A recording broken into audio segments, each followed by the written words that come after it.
बिस्मिल्लाहिर्रहमानिर्रहीम। अस्सलाम वालेकुम नाज़रीन, आज की जो वीडियो है इसे आप महफूज कर लें और दोस्तों को भी शेयर करें, इसलिए कि इसमें जो एक मुवाज़ना मैं करने वाला हूँ वो पाकिस्तान में इससे पहले किसी ने नहीं किया और वो मुवाज़ना मबनी बर हकीकत है। अगर मैं तफसील में जाऊँगा तो 2 घंटे की वीडियो बन जाएगी। खुलासा में बयान करूँगा, पॉइंट्स चंद एक दूँगा जिससे आपको पता चलेगा कि तारीख़ की 4 बदनाम तरीन आलमी शख्सियात, बल्कि 4.5 कर लीजिए, इन 4 शख्सियात के जो मनफी जौहर थे वो इमरान खान की ज़ात में इकट्ठे हो गए हैं। यानी वो 4 एक तरफ और अकेला इमरान एक तरफ। इसकी शख्सियत का नफ्सियाती जायज़ा इससे पहले सलीम साफ़ी साहब बहुत खूबी से ले चुके हैं और उनके तज्ज़िये के, उनके जायज़े के, उनके तहलील नफ्सी के किसी भी नुक्ते से इख्तिलाफ़ नहीं किया जा सकता, क्योंकि उन्होंने वाज़ेह दलाइल के साथ ये मज़मून लिखा जो जंग में छपा और यूट्यूब पर भी यानी नशरी अंदाज में भी चला। लेकिन मैं जो बात करने वाला हूँ वो उस शख्सियात की उन बड़ी ख़राबियों या खूबियों कह लीजिए, खसूसियात कह लीजिए के हवाले से है जो इमरान खान में बदरजाए कमाल पाई जाती हैं और इमरान खान ने उनका मुजाहरा किया है हर सतह पर कि वो ऐसा आदमी है। तो नाज़रीन, उनमें सारे फहरिस्त मैं रखूँगा गोइबल्स को, जो नाज़ी जर्मनी के हुकूमत का वज़ीर इत्तलात था, हिटलर का दस्ते राज था। उसने एक फार्मूला दिया था जो पूरी दुनिया में बच्चे बच्चे को अज़बर हो चुका है कि इतना झूठ बोलो कि झूठ सच दिखाई देने लगे। तो इमरान खान ने ये बात, ये गुर, ये नुक्ता अच्छी तरह समझा और इसकी पूरी ज़िंदगी झूठ पर इबारत रही है। लेकिन मैं पूरी ज़िंदगी का तजिया नहीं करूँगा, वो तो बहुत ज़्यादा वाक़यात हो जाएंगे। लेकिन 2014 से ऑनवर्ड इसने जो कुछ किया है उसमें भी इसने सैकड़ों झूठ बोले हैं और हर झूठ पर इतना इसरार किया है कि वाक़यातन पाकिस्तान के अवाम का एक तबका, अवाम को छोड़िए दानश्वरों का एक तबका उस पर यकीन करने के लिए तैयार हो गया। मिसाल के तौर पर इसने 2014 को जो धरना दिया था वो इस बुनियाद पर दिया था कि 35 कौमी असम्बली की सीटों पर नवाज शरीफ ने धांधली कराई है। इसको उसने 35 पंक्चर्स का नाम दिया था। धरने के दौरान हर रोज़ ये 3 या 4 मरतबा तकरीर करता था, प्रेस कॉन्फ्रेंस करता था, अखबार नवीसों से बात करता था। धरने के 3 महीने, ये 4 महीने का धरना था, हर रोज़ इसने ये झूठ 3 बार बोला और उसके बाद भी बोलता रहा कि 35 कौमी असम्बली की सीटों पर धांधली हुई है और 35 पंक्चर। उसके बाद क्या हुआ बताने की ज़रूरत नहीं, आप सब ने सुन लिया, सब ने मान लिया कि ये झूठ था। वो डॉक्टर कज़्ज़ाब मसूद जो क़यामत के हवाले से भी झूठ बोलता रहा है और जो कसूर की मासूम बच्ची ज़ैनब के कातिल के हवाले से, इत्तेफाक से उसका नाम भी इमरान था, उसके हवाले से भी झूठ बोलता रहा है। तो बाद में इसने इतराफ़ किया कि ये तो मैंने झूठ बोला था, 35 पंक्चर की बात मैंने झूठ बोली थी।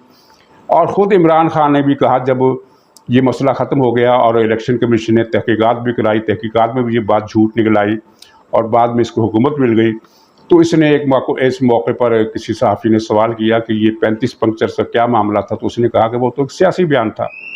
इसी तरह इसने धरने के हवाले से एक झूठ बार बार बोला कि शहबाज शरीफ ने मुझे 10 अरब रुपए की रिश्वत देने की कोशिश की इस बुनियाद पर कि मैं पनामा केस से दस्तबरदार हो जाऊं। और जब शहबाज शरीफ ने केस कर दिया इस पर, तो ये एक मरतबा भी अदालत में पेशी पर नहीं आया और एक मौके पर उसने कह दिया कि ये भी सियासी बयान था, यानी ये भी झूठ बोला था। लेकिन इसने झूठ कसरत से बोला और तवातर से बोला और बहुत सारे लोगों ने यकीन कर लिया कि शहबाज शरीफ के पास तो बहुत पैसा है, 10 अरब रुपए की रिश्वत की पेशकश उसने ज़रूर कर दी होगी। और इन दोनों जो बड़े झूठ थे, इन पर टीवी पर बैठे हुए लोगों ने हज़ारों घंटे के प्रोग्राम किए। एक झूठ उसने बोला जिससे अब दस्तबरदार हो चुका है कि नवाज शरीफ ने इस मुल्क का 300 करोड़ रुपया लूटा। अब ये लूटने की हद तक तो कायम है कि नवाज शरीफ ने पैसा लूटा, लेकिन 300 अरब रुपए वाली बात से मुकर गया है। तो ये झूठ, अच्छा मैं अगर झूठ गिनवाऊंगा तो बात फिर लंबी हो जाएगी, इसके लिए इसके सारे झूठ छोड़ देते हैं। लेकिन आपको समझ में आ गई कि ये प्रोपेगेंडा की तकनीक में इसने गोइबल्स की शागिर्दी इख्तियार की और उसके उस्ताद का मुकाम हासिल कर लिया। तो ये गोइबल्स था। दूसरी हस्ती जनाब रास्पुटिन। अब रास्पुटिन क्या था? रूस के जो आखिरी ज़ार था उसका एक ख़ास मजहबी मुशीर था, लेकिन किरदार इसका ऐसा था कि इसको इशारों के नारों में भी नहीं बयान किया जा सकता, इतना शर्मनाक और इतना गलीज़ किरदार था।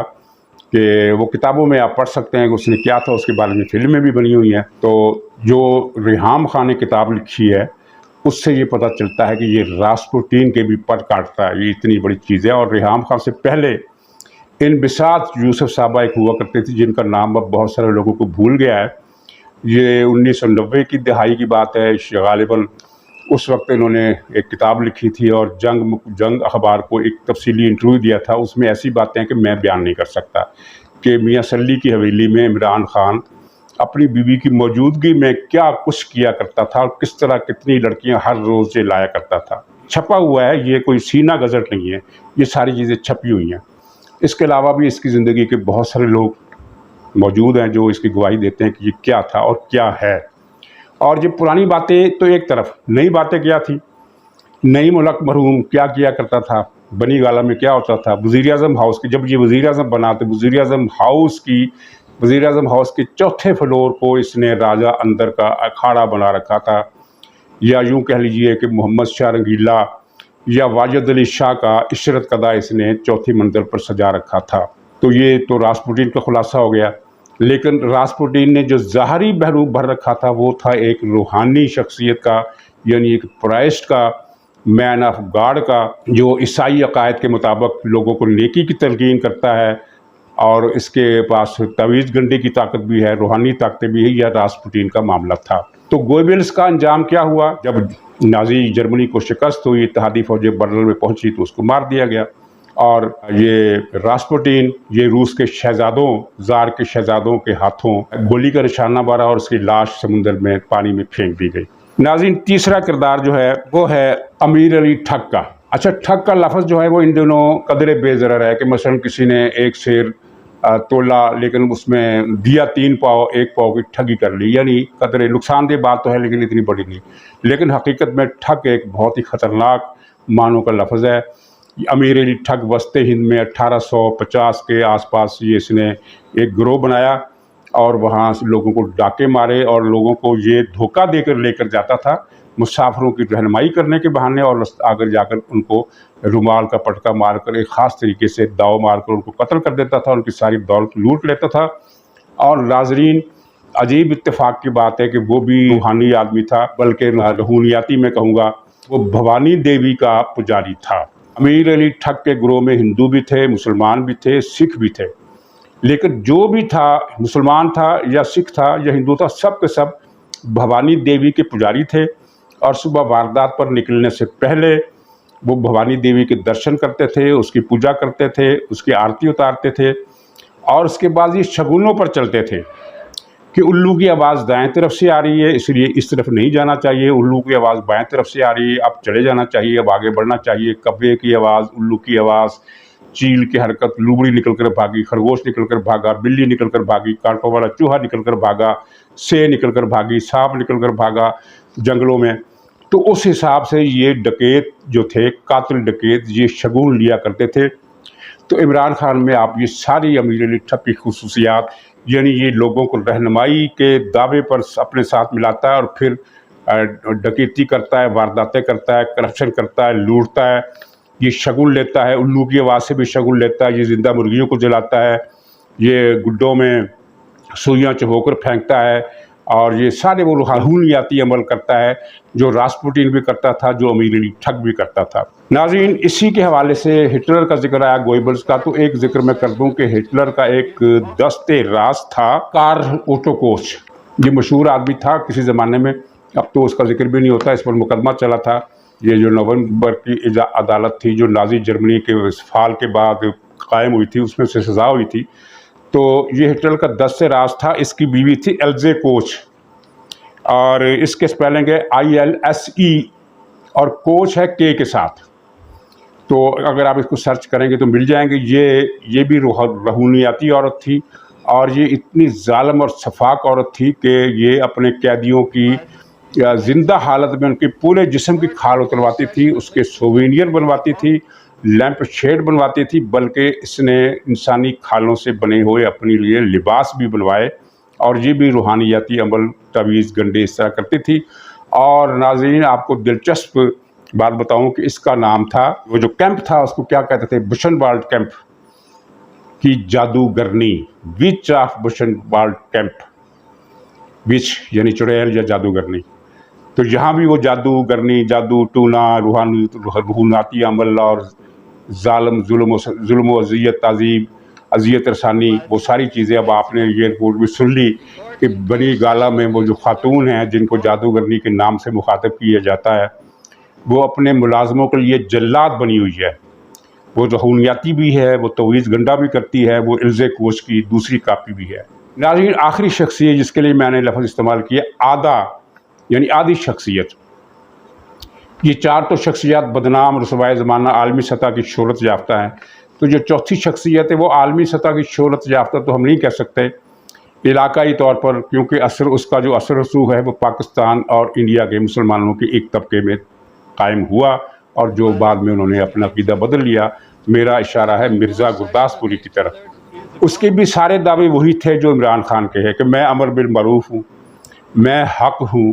और कितनी हैरत अंगेज़ बात है कि वो मुसलमानों की पूरी हिस्ट्री में इमरान खान से पहले वो वाहिद आदमी था जो अपना मवाजना कभी हज़रत ईसा से करता था, कभी इमाम मेहदी से करता था, कभी नौज़ुबिल्लाह हुज़ूर सल्लल्लाहु अलैहि वसल्लम से करता था। ख़ुद को हक करार देता था, अमर बिल मारूफ का वाली करार देता था। और ये सारी चीज़ें हम इमरान खान में भी देख रहे हैं। इमरान खान ने अपना मवाजना रसूल अकरम से कई मरतबा किया है। अफसोस और हैरत की बात है कि उलमा ने कभी इसका नोटिस ही नहीं लिया। किसी और पार्टी का, किसी और तबके का शख्स अगर हुजूर से अपना मवाजना करे तो और लोग सब बोलते, चीखम धाड़ मचाते, और लब्बैक वाले तो सड़कों पर आ जाते। लेकिन इमरान खान के मसले में न लब्बैक वालों को इतला होती है न दूसरे उलमा को। तो इसने हुजूर सल्लल्लाहु अलैहि वसल्लम से कई मरतबा अपनी मुशाबत बयान की, बल्कि मिर्ज़ा ग़ुलाम गुरदासपुरी से बढ़ कर की। किस तरह? इसने कहा कि अल्लाह ने हुजूर की तरबियत भी 22 साल की, मेरी तरबियत भी 22 साल की। फिर अब इसने हाल ही में इमाम हुसैन से अपना मवाजना शुरू कर दिया और मुखालफों को यज़ीद कहना शुरू कर दिया है, और ये कहता है कि जो मेरा साथ नहीं देगा वो हक़ का साथ नहीं देगा, जो मेरा साथ नहीं देगा रोज़े क़यामत अल्लाह को क्या जवाब देगा। और नाज़रीन, मिर्ज़ा गुरदासपुरी का एक खलीफा था जो उसको गुमराह करता था, हकीम नूरुद्दीन, जो उसका पहला खलीफा भी बना उनकी डिक्शन में।